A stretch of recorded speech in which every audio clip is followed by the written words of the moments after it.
The sun was melting the afternoon heat into the asphalt as children laughed around the ice cream truck. A faint jingle echoed in the air. Pop goes the weasel. Innocent, sweet, almost too happy for what was about to happen. Then came a sound that didn't belong there. A slap, sharp, cruel, echoing. Everyone froze. A little girl's ice cream dropped to the ground, vanilla melting into the dirt. Her crotch toppled beside her. 3 teenage boys stood over her, laughing, and then the low rumble of engines filled the street. 4 massive Harley-Davidson bikes turned the corner, leather jackets, tattoos, steel Hell's Angels. The laughter stopped. The entire street went silent. And what happened next no one in that town would ever forget. The girl's name was Sophie Miller, 12 years old, born with cerebral palsy. Every day after school, she would roll her small blue crutch along the cracked sidewalks of Maple Street to buy her favorite, a swirl cone with rainbow sprinkles. She didn't have many friends. Her only company was Mr. Jeff, the old man who ran the ice cream truck, and Luna, a golden retriever who waited patiently by her side. But today the world decided to be cruel again.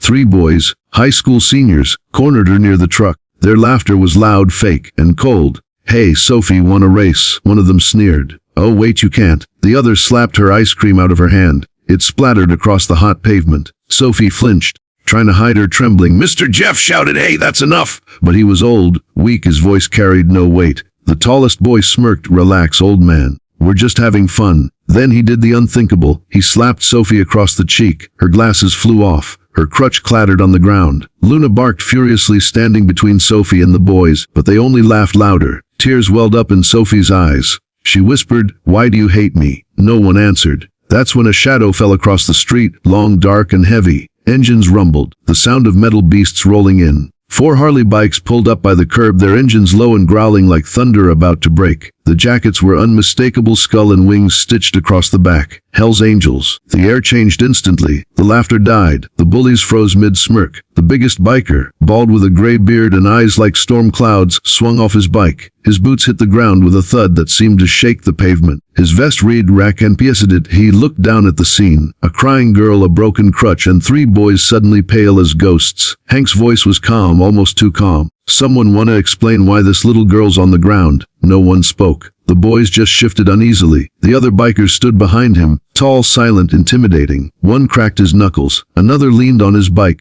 watching. Mr. Jeff tried to step forward, nervous. They hurt her, Hank. "Just kids being cruel." Hank's jaw tightened. He crouched down beside Sophie. "You okay, sweetheart?" he asked softly. Sophie nodded weakly. "It's fine, I'm used to it." That sentence broke something in him. He turned his head slowly toward the boys, his eyes burning. "Used to it," he repeated. "Ain't nobody supposed to be used to being hurt." The boys started backing away, stuttering apologies. "Doug, we didn't mean. We were just..." But Hank stepped forward, towering over them. "You think being tough means picking on someone who can't fight back?" One of them mumbled, "We were just joking, sir." Hank leaned closer. "Then let's joke with someone your size." The boy went pale. "No, sir." The bikers chuckled darkly. "Didn't think so," Hank said, straightening. "Now pick up that ice cream, buy her a new one, and say sorry like you mean it." They did, shaking, sweating, eyes down. When they were done, Hank pointed down the road. "Now get gone, before I teach you what respect feels like." The boys ran. Sophie looked up, her cheek red, tears still glistening. "Thank you," she whispered. Hank smiled softly. "Don't thank me, kiddo. We just don't like seeing angels cry." The other bikers smiled. A rare sight. One of them fixed her crutch, tightening the loose screw. Another gave Luna a gentle pat. Before leaving, Hank looked at Mr. Jeff. "Keep an eye on her." "Old friend." Mr. Jeff nodded, eyes moist. "Always." As the bikers roared away, Sophie waved, her small hand trembling but smiling for the first time that day. Days passed. Word spread across the town like wildfire. The Hell's Angels defended a disabled girl. Parents whispered it. Teachers talked about it. The bullies.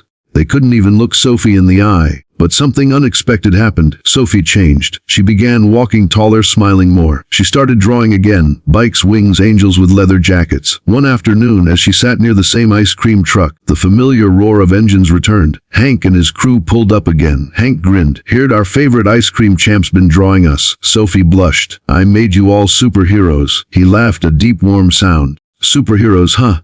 That's a first." She handed him a folded paper. A sketch of the 4 bikers surrounding a small girl with angel wings, her crutch glowing like a sword. At the bottom she'd written, "To real angels ride Harleys." So Hank blinked, clearing his throat. He took a deep breath, folded the drawing carefully, and tucked it inside his vest pocket. "Mind if I hang this in our clubhouse?" Sophie's eyes lit up. "Really? Really?" He smiled. You remind us what being strong really means." Before they left, Hank pulled something from his saddlebag. A small black leather jacket, custom made with her name stitched on the back. SOPHIEHENGL. Sophie gasped, tears spilling down her cheeks. "It's beautiful." "Now," Hank said, placing his hand on her shoulder, "anytime you wear this, you remember, you're part of our family." Nobody messes with family. The bikers revved their engines and saluted her before riding off into the sunset.